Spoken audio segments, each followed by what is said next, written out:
पिछले एपिसोड की एंडिंग में हमने देखा था कि एक्वा और रूबी क्योटो हाई स्कूल गए होते हैं अपने एडमिशन के लिए इंटरव्यू देने। वहीं पर उन्हें काना अरीमा मिलती है जो कि एक चाइल्ड एक्टर होती है और काफ़ी फेमस होती है। उसके साथ एक्वा ने बचपन में एक फिल्म में काम किया होता है और वो एक्वा से पूछती है, क्या तुम भी इस स्कूल में आर्ट डिपार्टमेंट में एडमिशन ले रहे हो? तब एक्वा उसे बताता है कि नहीं, मैं आर्ट डिपार्टमेंट में नहीं बल्कि जनरल स्टडीज़ में एडमिशन ले रहा हूँ। एपिसोड 3 की स्टार्टिंग में हम लोग देखते हैं, ये सुन के अरीमा कहती है, क्या तुम आर्ट डिपार्टमेंट में एडमिशन नहीं ले रहे? एक्वा कहता है, मेरी बहन इस स्कूल में आर्ट डिपार्टमेंट में एडमिशन ले रही थी, इसलिए मैंने भी इस स्कूल में एडमिशन ले लिया क्योंकि मुझे रूबी की चिंता हो रही थी। मैंने इस स्कूल में वैसे जनरल स्टडीज़ में एडमिशन लिया है। रूबी कहती है, हाँ, मेरा भाई मेरी थोड़ी ज़्यादा ही चिंता करता है। फिर रूबी एक्वा के कान में बोलती है, वैसे मुझे ये लड़की बिल्कुल भी पसंद नहीं है। एक्वा कहता है, अगर तुम्हारा एडमिशन इस स्कूल में हो गया तो तुम इसकी जूनियर होगी। अरीमा कहती है, मुझे सब सुनाई दे रहा है। फिर हम लोग देखते हैं कि एक्वा रूबी से कहता है, ठीक है तो मैं चलता हूँ, मैं जाते हुए डायरेक्टर से मिलके जाऊँगा। अरीमा कहती है, रुको, और हम देखते हैं कि अरीमा एक्वा का पीछा करती है। एक्वा कहता है, क्या तुम कोई बदमाश लड़की हो जो मेरा पीछा कर रही हो? अरीमा कहती है, क्या तुम अभी भी एक्टिंग करते हो? एक्वा कहता है, नहीं, और चलने लगता है। अरीमा कहती है, रुको भी, क्यों ना हम कहीं कैरियोके प्लेस पे चले या फिर कहीं कॉफ़ी पीने? एक्वा कहता है, इन जगह पे तो बिल्कुल नहीं। अरीमा कहती है, मैं अभी भी फेमस हूँ, इसलिए मैं ज़्यादा पब्लिक प्लेसेस पे नहीं जा सकती। एक्वा कहता है, अच्छा ऐसी बात है, तो चलो मैं तुम्हें एक जगह लेके चलता हूँ। फिर हम देखते हैं कि एक्वा अरीमा को डायरेक्टर के घर पे लेके जाता है। डायरेक्टर अरीमा को देख के कहता है, अरे काना अरीमा, कई समय बाद मिली तुम तो बड़ी हो गई। अरीमा कहती है, मैं अभी भी बच्ची ही हूँ। अरीमा एक्वा से पूछती है कि अगर तुम एक्टिंग नहीं करते तो डायरेक्टर के घर पे क्यों आते हो? मुझे पता है तुम डायरेक्टर से एक्टिंग सीख रहे हो ना?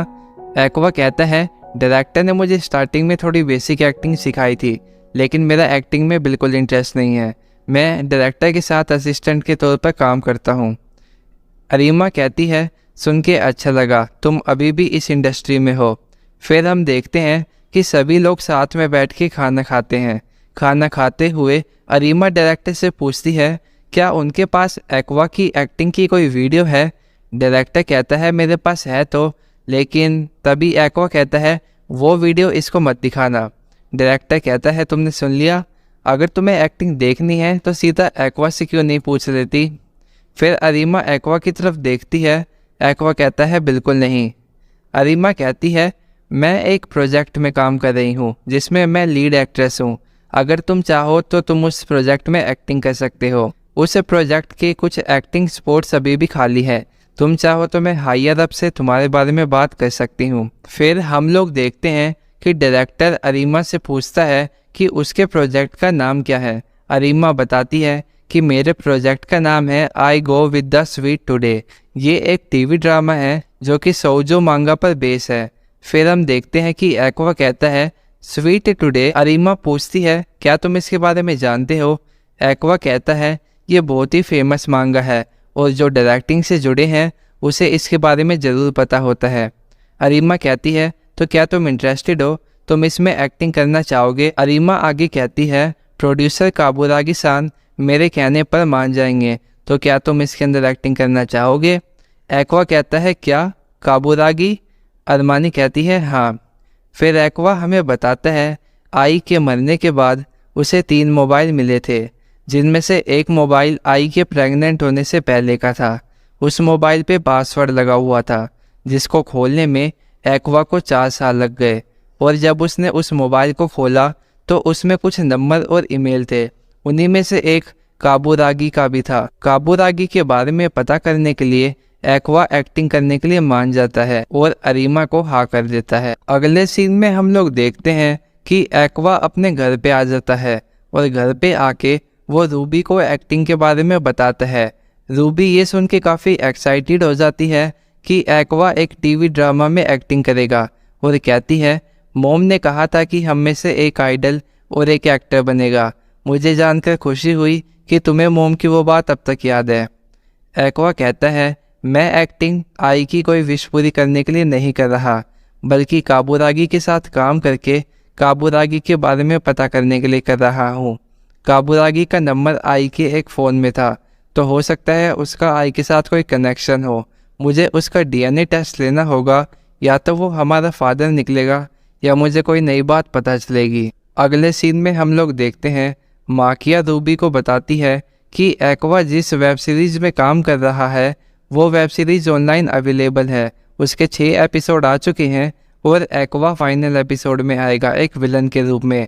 रूबी ये सुन के कहती है, वैसे भी एक्वा विलन की जैसी शक्ल का लगता है, तो ये बिल्कुल सही है। एक्वा कहता है, चुप हो जाओ।